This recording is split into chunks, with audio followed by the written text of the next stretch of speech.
Hi welcome to Telugu journalist channel. నా పేరు విష్ణుకుమార్, నేను సీనియర్ జర్నలిస్ట్ని. ఇవాళ మనం యువ తెలంగాణ పేపర్కి సంబంధించినటువంటి విశ్లేషణని చూద్దాము ఈ వీడియోలో. మార్వాడి గో బ్యాక్ అనే నినాదం ఇప్పుడు చాలా హ్యూజ్గా అందుకుంది. దానికి సంబంధించినటువంటి ఇన్ఫర్మేషన్ మనం ఈరోజు మేము యువ తెలంగాణ పేపర్లో ఫస్ట్ పేజీలో బ్యానర్ ఐటమ్గా వేసాము. మార్వాడి గో బ్యాక్ ఎందుకు ఈ వివాదం? కొందరి మధ్య గొడవ, మొత్తం మార్వాడీలకి వర్తింపజేస్తున్నారు, తమ వ్యాపారాలను దెబ్బతీస్తున్నారంటున్న స్థానికులు.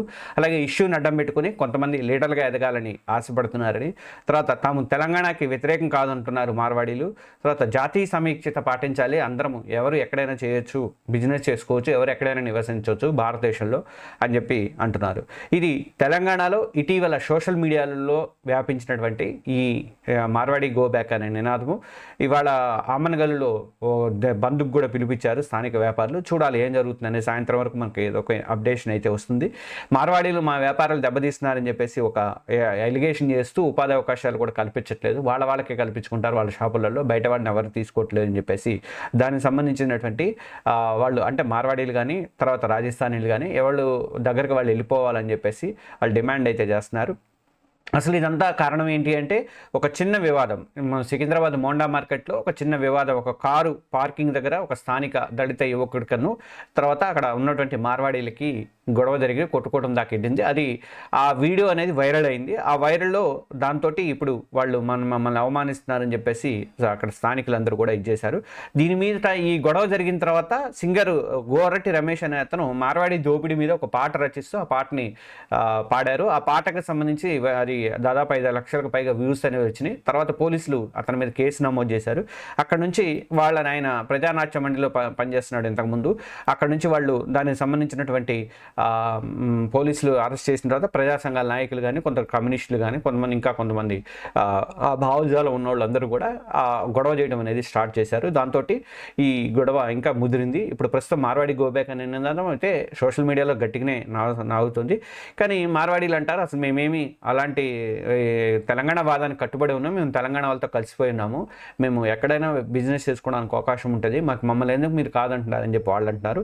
ఇది రాజకీయ రంగు కూడా పులుముకుంది. ఎందుకంటే మన బండి సంజయ్ మాట్లాడినప్పుడు మార్వాడీని గోబ్యాక్ అంటానికి మీరెవరు, అసలు ఆ రోహింగ్యాలను బయటకు పంపాల్సిందే తప్ప మార్వాడీలను బయటకు పంపడం కాదు ఇక్కడ జరగాల్సింది అని చెప్పి ఆయన అన్నాడు. హిందూ సమాజాన్ని చీల్చేటువంటి కుట్ర జరుగుతుంది అని చెప్పి అని అన్నాడు. వాళ్ళు సనాతన ధర్మాన్ని పాటిస్తారు మార్వాడీలు అని చెప్పేసి ఆయన, ఎందుకంటే బీజేపీకి అనుకూలంగానే ఉంటారు దాదాపు మార్వాడీలందరూ కూడా అని చెప్తున్నారు. కానీ ఆర్టికల్ 19 ప్రకారం రాజ్యాంగం ఏం చెప్తుందంటే ఎవరు దేశంలో ఎక్కడైనా నివసించి వ్యాపారం చేసుకునే హక్కు ఉంది, అలాగే మార్వాడీలకు కూడా హక్కు ఉంది.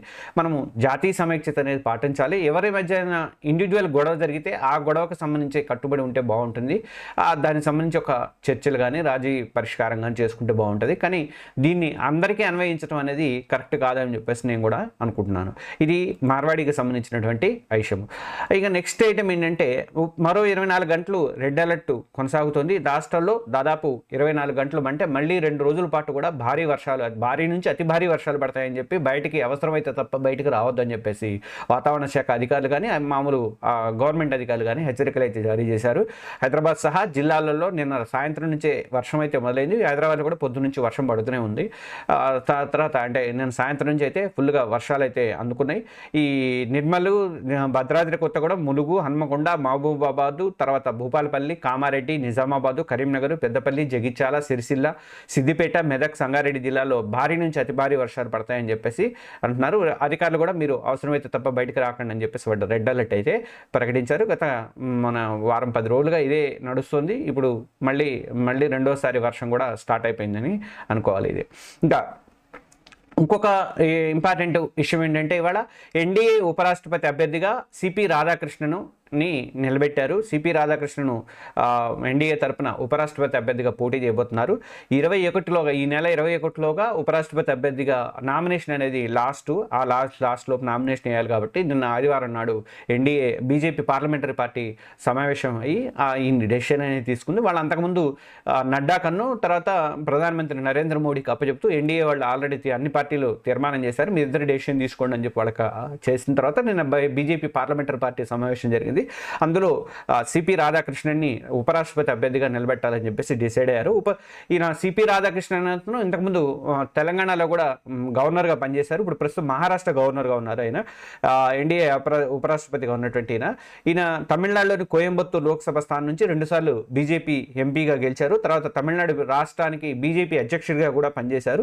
2016 నుంచి 19 దాకా ఆల్ ఇండియా కాయర్ బోర్డు చైర్మన్గా కూడా బాధ్యతలు అనేవి నిర్వహించారు. 2023 ఫిబ్రవరి 18 నుంచి జార్ఖండ్ గవర్నర్గా బాధ్యతలు చేపట్టారు. అంతకుముందు తెలంగాణతో పాటు పుదుచ్చేరి లెఫ్టినెంట్ గవర్నర్గా కూడా రాధాకృష్ణ అదనపు బాధ్యతలు అనేవి చేశారు. ప్రస్తుతం మహారాష్ట్ర గవర్నర్గా ఉన్నారు. ఆయన ఉపరాష్ట్రపతి అభ్యర్థిని ఎంపిక సందర్భంగా వీళ్ళిద్దరు కూడా శుభాకాంక్షలు అనేవి మోడీ తర్వాత నడ్డా ఇంకా మిగతా వాళ్ళందరూ కూడా శుభాకాంక్షలు అయితే చెప్తున్నారు. 90% వాళ్ళకి మెజార్టీ ఉంది కాబట్టి ఎన్డీఏకి వాళ్ళకి ఆయన గెలిచే అవకాశాలు అయితే ఎక్కువగా ఉన్నాయి. ఇక ఓట్ చోరీ ఆరోపణల మీద ఈసీ సీరియస్ అయింది. ఇది చాలా ఇంపార్టెంట్ ఇష్యూ. దీన్ని మేము కవర్ చేసాము మన యువ తెలంగాణ పేపర్లో. ఇందులో ఓట్ చోరీ రాహుల్ గాంధీ వారం 10 రోజులుగా డెడ్ లైన్ పెట్టేసేసి వారం 10 రోజులుగా ఆయన వారం 10 రోజులు కాదు దాదాపు 15 రోజులు 4 రోజుల నుంచి కూడా ఈ ఆందోళన అయితే చేస్తున్నారు. ఇది ఓటు చోరీ జరుగుతుంది, ఓట్లలో అక్రమాలు జరుగుతున్నాయి, బీజేపీకి అనుకూలంగా ఓటర్ల లిస్టును మార్చేస్తుంది ఈసీ అనుకూలంగా వ్యవహరిస్తుందని చెప్పి ఆయన ఆరోపణలు చేస్తున్నారు. ఇదే ఆరోపణల మీద నిన్న బీహార్లో ఒక క్యాంపెయిన్ కూడా స్టార్ట్ చేశారు.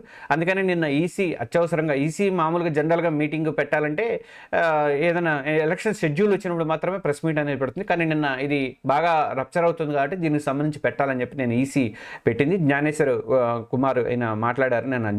జ్ఞానేష్ కుమార్ మాట్లాడారు సిఈసి. దీంట్లో ఏమంటారంటే ఆయన ఓట్ల దొంగతనం జరిగింది అనేది తప్పు.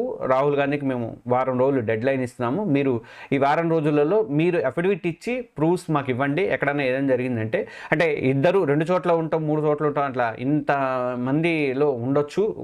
ఉన్నప్పుడు వాళ్ళు 2 చోట్ల వేయటం లేదు, ఒక చోట వేస్తున్నారు కదా. మీరు ఎలా అంటారు? ఎవరో శకుంద్రానే ఎవరో పేరు చెప్పాడు తమిళనాడులో మొన్న రాహుల్ గాంధీ. ఆమె వేసిన 2 చోట్ల అంటే ఆమె నేను ఒక చోట వేసాను అని చెప్పి క్లియర్గా చెప్పింది. ఎన్నికల కమిషనర్ అక్కడ ఎన్నికలకు సంబంధించిన వాళ్ళు అధికారులు కూడా పోలింగ్ అధికారులు కూడా చెప్పారు ఒక చోట వేసిందామని అని చెప్పి. ఇలా ఆయన చేసిన దానికి మీరు అఫిడవిట్ ఇవ్వండి లేదా క్షమాపణ చెప్పండి. మాకేం క్షమాపణ చెప్పక్కర్లా, భారత దేశానికి ప్రజలకి క్షమాపణ చెప్పండి అని చెప్పేసి అని అన్నారు. తర్వాత దీని మీద మళ్ళీ రాహుల్ గాంధీ కూడా రెస్పాండ్ అయ్యారు. ఈసీ మీద చర్యలకు ఛాన్స్ లేకుండా ఒక 2023లో ఒక చట్టం తీసుకొచ్చారు. ఎన్డీఏ గవర్నమెంట్ చట్టం తీసుకొచ్చింది. ఇది ప్రధానమంత్రి నరేంద్ర మోడీ కానీ తర్వాత జేపీ నడ్డా, అమిత్ షా వీళ్ళందరూ కలిసి కుట్రబన్ని వాళ్ళకు అనుకూలంగా చేసుకోవడానికి అని చెప్పేసి అది తీసుకురాకుండా వాళ్ళ మీద యాక్షన్స్ తీసుకోకుండా ఇలాంటి చట్టం అనేది తీసుకొచ్చారని చెప్పి ఆయన ఆరోపణలు అయితే చేశారు. ఇది ఇప్పుడు ప్రస్తుతం అయితే ఇంకా నడుస్తుంది, చూడాలి ఇంకా వారం రోజులు ఏం జరుగుతుంది అనేది. ఇక ఉక్రెయిన్ భద్రతకు రష్యా గ్యారంటీ ఇచ్చింది, మేము కీలక పురోగతి సాధించామని చెప్పేసి ట్రంప్ అంటున్నారు. అయితే ఇవాళ మొన్న ఏం జరిగిందనేది అంటే నాటో తరహా భద్రతను కల్పించడానికి అయితే ఒప్పుకున్నారని చెప్పేసి ఉక్రెయిన్ అని అంటున్నారు. అంటే ఇక ముందు యుద్ధం జరగకపోయే అవకాశాలు అయితే ఉండొచ్చు. అయితే కీలక పురోగతి సాధించిన ట్రంప్ చెప్తున్నాడు. కానీ ఇవాళ ఉక్రెయిన్ అధ్యక్షుడు జెలెన్స్కీతో ఈరోజు సమావేశం అయితే అవుతున్నారు ట్రంప్. అయిన తర్వాత మళ్ళీ ఇప్పుడు వీళ్ళిద్దరు కలిసి యూరోపియన్ మొత్తం 3 పక్షాలు కలిసి యూరోపియన్ వాళ్ళు కూడా వస్తున్నారట అక్కడికి ట్రంప్ సమావేశానికి.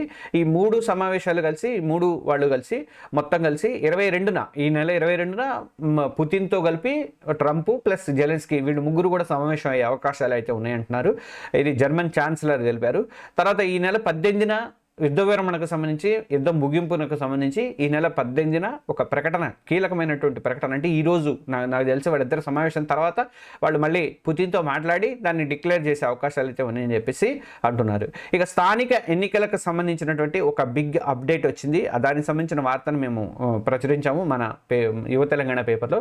ఆగస్టు 23న డెసిషన్ తీసుకోబోతున్నారు. తెలంగాణ రాష్ట్రంలో స్థానిక సంస్థల నిర్వహణపై సర్వత్రా టెన్షన్ అయితే ఉంది. సెప్టెంబర్ నెలాఖరులోపు ఎన్నికలు పూర్తి చేయాలని హైకోర్టు ఆదేశించిన బీసీ రిజర్వేషన్ అంశం ఇంకా ఫైనల్ కాకపోవడంతో ప్రభుత్వం ఏ నిర్ణయం తీసుకోవాలనేది ఆసక్తికరమైంది. ఈ అంశాల మీద చర్చించేందుకు కాంగ్రెస్ పార్టీ రాజకీయ వ్యవహారాల కమిటీ పిఏసీ సమావేశం ఈ నెల 23న 5 గంటలకు గాంధీ భవన్లో సమావేశం అవుతుందట.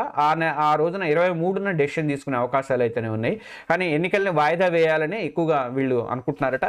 నిన్న ఆదివారం నాడు జూబ్లీ హిల్స్లోని సీఎం నివాస్లో రేవంత్ రెడ్డి కానీ మహేష్ కుమార్ గౌడ్ వీళ్ళిద్దరు సమావేశం ఈ భేటీలో పొన్నం ప్రభాకర్ కానీ మాజీ ఎంపీ వి హనుమంతరావు లాంటి ప్రముఖులు కొంతమంది పాల్గొన్నారట. వీళ్ళందరూ ఏంటంటే ఒక సుదీర్ఘమైనటువంటి డిస్కషన్ అయితే చేశారట. చేసి దానికి సంబంధించి ఎలాగైనా ఆ రోజు డెసిషన్ తీసుకుందామని చెప్పేసి పిఎస్సిలో డెసిషన్ తీసుకుందామని చెప్పేసి ఒక డెసిషన్ అయితే జరిగింది ఆ రోజు. ఇంకా ఇక్కడ మనము 3వ పేజీలో గాంధీ జయంతి నాటికల్లా లైసెన్స్డ్ సర్వేల సేవలు అందుబాటులోకి వస్తాయని చెప్పి పొంగులేటి శ్రీనివాసరెడ్డి రెవెన్యూ మంత్రి, రాష్ట్ర రెవెన్యూ మంత్రి ఆయన ప్రకటన అనేది చేశారు. దానికి సంబంధించిన వార్తను ఈరోజు మేము 3వ పేజీలో కవర్ చేశాము, తెలంగాణ రౌండప్ కింద కవర్ చేశాము. ఆయన ఏమంటారంటే ఇప్పుడు ఆల్రెడీ కొంతమందికి లైసెన్స్డ్ ఇది ఇచ్చి ట్రైనింగ్ అయితే ఇస్తున్నారు, లైసెన్స్ ఉన్న వాళ్ళకు కూడా ట్రైనింగ్ ఇస్తున్నారు. వాళ్ళ సేవల్ని అక్టోబర్ 2 గాంధీ జయంతి నాటికి అందుబాటులోకి తీసుకొస్తామని చెప్పి ఆయన అన్నారు. యాక్చువల్గా ఈ పోస్టులని బయట చాలామంది కంప్లీట్ చేసిన ఉన్నారు, పర్మనెంట్ ఉద్యోగాల కింద తీసుకోవాలని చెప్పి సర్వేలు కొరత చాలా ఉంది మండలాలలో అని వాళ్ళు డిమాండ్ చేస్తున్నారు. కానీ మండల రెవెన్యూ కార్యాలయాలకి కానీ వాళ్ళు గవర్నమెంట్ మాత్రం దానికి ఇది చేసింది. అక్కడ జీపీఓ పోస్టులు కూడా అంతే చేసింది. పాత వాళ్ళకి వీఆర్ఓలకు, పాత వీఆర్ఓలకి, వీఆర్ఎల్కి ఇచ్చింది. అలా ఇది చేసింది. ఇక్కడ వచ్చేసరికి వీళ్ళని కూడా ఇట్లనే చేసింది. దాంతో వీళ్ళకైతే ఇప్పుడు ప్రస్తుతం అయితే వీళ్ళ సేవలు అయితే అందుబాటులోకి వస్తాయని చెప్పేసి ఆయనైతే చెప్తున్నారు. నిన్న అలాగే పట్టు వస్త్రాలు కానుక సీనియర్ ఆశీస్సులని నిన్న ఏదో పెళ్లికి అటెండ్ అయ్యారు. దానికి సంబంధించిన వార్తలను మనం చూసాము. ఇక సెప్టెంబర్ 5 నుంచి 7వ తేదీ వరకు కూడా పద్మావతి అమ్మవారి ఇదైతే జరగబోతున్నాయి. పద్మావతి అమ్మవారికి సంబంధించినటువంటి పవిత్ర ఉత్సవాలు అయితే జరగబోతున్నాయి. దానికి సంబంధించిన వార్తను మేము 4వ పేజీలో కవర్ చేశాము. ఇది సెప్టెంబర్ 5 నుంచి 7వ తేదీ వరకు కూడా తిరుచానూరు శ్రీ పద్మావతి అమ్మవారి ఆలయంలో ఈ ఉత్సవాలు అయితే పవిత్ర ఉత్సవాలు అయితే జరగబోతున్నాయి. దానికి సంబంధించిన ఏర్పాట్లు జరుగుతున్నాయి అనేది మేము హైలైట్ చేసాము. ఇంకా సినిమా ఐటమ్స్కి వచ్చేసరికి సినిమా ఐటంలో ఈ మీనాక్షి ఇంట్రెస్టింగ్ కామెంట్స్ అని ఏదో కొంచెం చెప్పింది. తర్వాత జోరు పెంచిన బాలయ్య, తర్వాత న్యూయార్క్ ఇండియా టుడే పెరేడ్లో విజయ్ దేవరకొండ, ఇక మెరుపుల డ్రెస్లో ప్రియాంక మోహన్, ఇలాంటి ఐటమ్స్ అన్ని కూడా మేము కవర్ చేసాము. ఇది యువ తెలంగాణకు సంబంధించినటువంటి పేపర్ విశ్లేషణ. ప్రతిరోజు మనం రోజు మార్నింగ్ దీన్ని పోస్ట్ చేస్తాము. అలాగే పేపర్ కూడా అన్ని గ్రూప్లలో పోస్ట్ చేస్తున్నాను. మీకు ఈ వీడియో కింద డిస్క్రిప్షన్లో ఒక లింక్ ఉంటుంది. ఆ లింక్లో జాయిన్ అయితే మీకు మా పేపర్ కూడా అవైలబుల్గా ఉంటుంది. అలాగే మన ఛానల్ని ఇంకెవరైనా సబ్స్క్రైబ్ చేసుకోకపోతే సబ్స్క్రైబ్ చేసుకోండి. అలాగే వీడియో నచ్చితే కంపల్సరీగా ఒక లైక్ బటన్ అయితే కొట్టండి. Thank you.